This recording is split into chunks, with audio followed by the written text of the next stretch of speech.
भगवत गीता में भगवान श्री कृष्ण ने हमें धर्म, लक्ष्य, जीवन, मानव स्वभाव और प्रेम से जुड़ी कई बातें सिखाई है। भगवत गीता में बहुत सारे महान संदेश उपलब्ध है।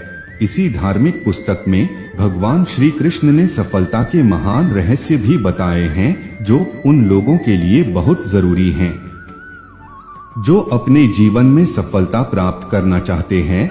तो आइए जानते हैं भगवत गीता से भगवान श्री कृष्ण द्वारा दिए गए उन अनमोल संदेशों को जो उन्होंने महाभारत के युद्ध से पूर्व अर्जुन को दिए थे। नंबर 1, विफलता का मुख्य कारण क्रोध है। क्रोध हमारी सोचने समझने की शक्ति को नष्ट कर देता है। क्रोध में लिया निर्णय कभी भी उचित नहीं है। क्रोध हमारी बुद्धि में भटकाव पैदा करता है। अक्सर क्रोध के कारण हम गलत निर्णय तो ले लेते हैं, जिसके कारण कभी कभी हमारा सब कुछ नष्ट हो जाता है। क्रोध व्यक्ति के जीवन में सभी प्रकार की असफलताओं का मूल कारण है। लालच और वासना के अलावा क्रोध ऐसा तीसरा बड़ा कारण है जो हमें नर्क के द्वार की तरफ ले जाता है। क्रोध के कारण आप किसी का बुरा कर पाए या न कर पाए पर आप अपना बुरा यकीनन कर लेते हैं। यदि आप अपने जीवन में सफलता प्राप्त करना चाहते हैं तो मन को शांत रखते हुए क्रोध को दूर करने का प्रयास करना चाहिए। नंबर 2, वो करो जिससे मन शांत हो। भगवान कृष्ण कहते हैं, हे अर्जुन, निस्संदेह मन बेचैन है और संयम करना कठिन है, लेकिन यह किसी भी निरंतर जोरदार साधना द्वारा वश में है, जैसे ध्यान दृढ़ता के साथ और वैराग्य से होता है। मन में उलझन, घबराहट और अशांति नहीं होनी चाहिए, बाहर चाहे कितनी भी बड़ी दुविधा क्यों न हो।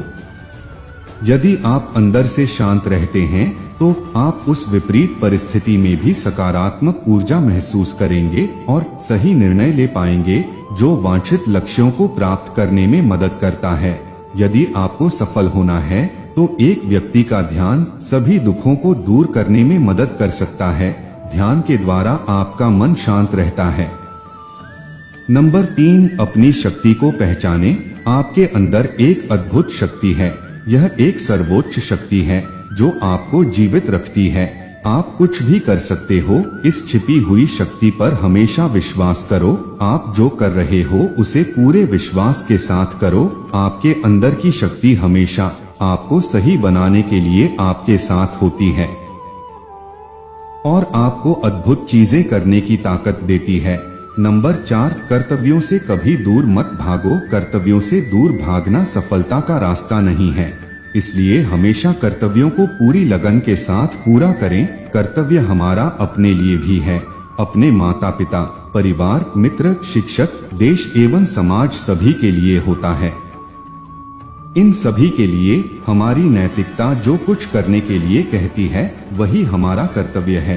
बिना अपेक्षा के हमें जो करना चाहिए वही कर्तव्य की श्रेणी में आता है। नंबर 5, कभी संदेह मत कीजिए।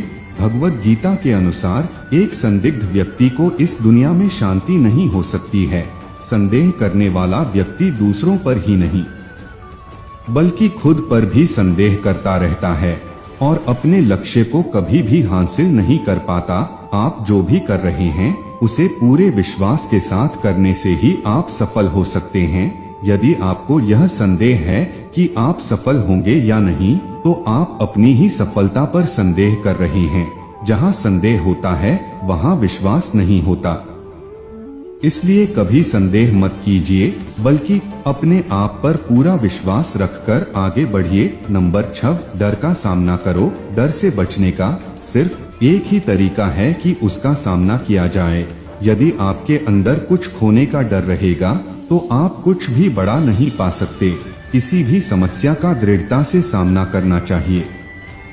यह अंदाजा लगाना मुश्किल नहीं है कि अगर कोई डर न हो तो जीवन कितना सुंदर होगा।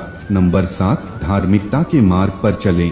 महाभारत में एक स्थिति थी जहां अर्जुन दुविधा में थे और वो श्री कृष्ण से पूछते हैं कि क्या वह अपने ही भाइयों के खिलाफ लड़ने के लिए सही हैं। कृष्ण ने उत्तर दिया, तुम बुराई से लड़ रहे हो, चाहे वे तुम्हारे भाई ही क्यों न हो। बुराई को नष्ट करना सही है, चाहे जो भी परिस्थिति हो। हमेशा धार्मिकता के मार्ग पर चलो, ध्यान करो और अपनी आत्मा से पूछो कि क्या सही है। आपके अंतरात्मा की आवाज भगवान की आवाज होती है। भगवान की आवाज को अंतरात्मा की आवाज के रूप में सुना जा सकता है और यह केवल तब किया जा सकता है जब हम कुछ समय के लिए शांत मन से ध्यान करते हैं। नंबर 8, परिणामों की परवाह मत करें। कर्म करना आपका कर्तव्य है, परिणामों की परवाह मत करें। आप आपके कर्म, अपने कर्तव्य को नियंत्रण कर सकते हैं, पर परिणामों पर आपका कोई भी नियंत्रण नहीं है। काम का फल आपका मकसद नहीं होना चाहिए और आपको कभी भी निष्क्रिय नहीं होना चाहिए। हमारे अधिकांश फैसले तब प्रभावित होते हैं जब हम उनके परिणामों के बारे में ज्यादा सोचने लगते हैं। यदि सिर्फ आप पुरस्कार के बारे में सोचते रहेंगे तो कर्म कैसे कर पाएंगे। इसलिए केवल कर्म करें। जो व्यक्ति परिणामों की चिंता नहीं करता वो कभी भी हार नहीं सकता। नंबर 9, परिवर्तन के लिए तैयार रहें। परिवर्तन संसार का नियम है, उसके लिए तैयार रहें। परिवर्तन ही जिंदगी का सार है, चाहे वह जिंदगी हो या कुछ और। परिवर्तन के लिए हमेशा तैयार रहना चाहिए। यदि आप इसके लिए तैयार नहीं होते तो आप कभी भी आगे नहीं बढ़ सकते। इसलिए परिवर्तन जरूरी है। अपने दिमाग को विचारशील बनाइए और मार्ग में आने वाली बाधाओं का सामना कीजिए। हमें यह जानना जरूरी है कि राहें कहां तक जाएंगी तथा कहां तक ले जाना है। इसलिए हमेशा विचारशील बनकर रहिए। नंबर 10, उच्च मानक निर्धारित करें। जब आप कार्रवाई के अपने पाठ्यक्रम पर फैसला कर लेते हैं तो अपने स्वयं के सफलता के मानकों को निर्धारित करें। अपनी खुद की सफलता को बेंचमार्क करें और फिर नई ऊंचाई बनाएं। सबसे बड़ी उपलब्धि हासिल करने वालों ने खुद को अधिक से अधिक स्तर हासिल करने के लिए प्रेरित किया है। वे खुद से प्रतिस्पर्धा करते हैं और अपने जीवन के सभी क्षेत्रों में सीखना जारी रखते हैं। वे सफलता और विफलता के साथ मिलते हैं लेकिन फिर भी बढ़ते रहते हैं और उनकी यात्राएं हमें प्रेरित करती रहती हैं और हमारे जीवन को प्रकाश देती है। नंबर 11, हमेशा विनम्र रहें। श्री कृष्ण सारी सृष्टि के स्वामी हैं, फिर भी वे विनम्र थे और अपने बड़ों के प्रति सम्मान दिखाते थे, चाहे वह उनके माता पिता हो, शिक्षक हो या उनके निर्धन मित्र सुदामा। वह उन्हें खुश करने के लिए हमेशा उत्सुक रहते थे। इस वजह से लोग हर जगह उनकी मदद करने को तैयार थे। यदि आप सफल होना चाहते हैं तो आपको हमेशा विनम्र रहना होगा। सभी के प्रति सम्मान दिखाना होगा, क्योंकि विनम्रता सारे सद्गुणों की नींव है। कवि प्रेमचंद ने कहा है, जहाँ नम्रता से काम निकल जाए वहाँ उग्रता नहीं दिखानी चाहिए। पूर्ण मनुष्य वही है जो पूर्ण होने पर और बड़ा होने पर भी नम्र रहता हो और सेवा में निमग्न रहता हो। नंबर 12, हमेशा एक रणनीति बनाकर चलें।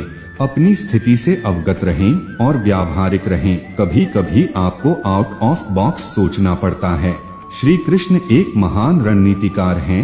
एक और प्रेम का पाठ पढ़ाकर कृष्ण हर किसी को समान दृष्टि से देखने की सीख देते हैं, वहीं दूसरी ओर अर्जुन को युद्ध के लिए प्रेरित कर यह भी सिखाते हैं कि सब्र सिर्फ एक हद तक ही ठीक होता है और जब बात धर्म और मर्यादा की स्थापना की हो तो योनि और शस्त्र उठाने से घबराना नहीं चाहिए। एक उचित रणनीति आपको सफलता की ओर ले जाती है। भगवान श्री कृष्ण द्वारा सफलता के 12 महान रहस्य आपको कैसे लगे? यह आपको कितना इंस्पायर्ड किया, मोटिवेट किया? कृपया कमेंट कर अवश्य बताएं। आपके किसी भी प्रश्न एवं सुझावों का स्वागत है। शेयर करें। जुड़े रहने के लिए सब्सक्राइब करें। धन्यवाद।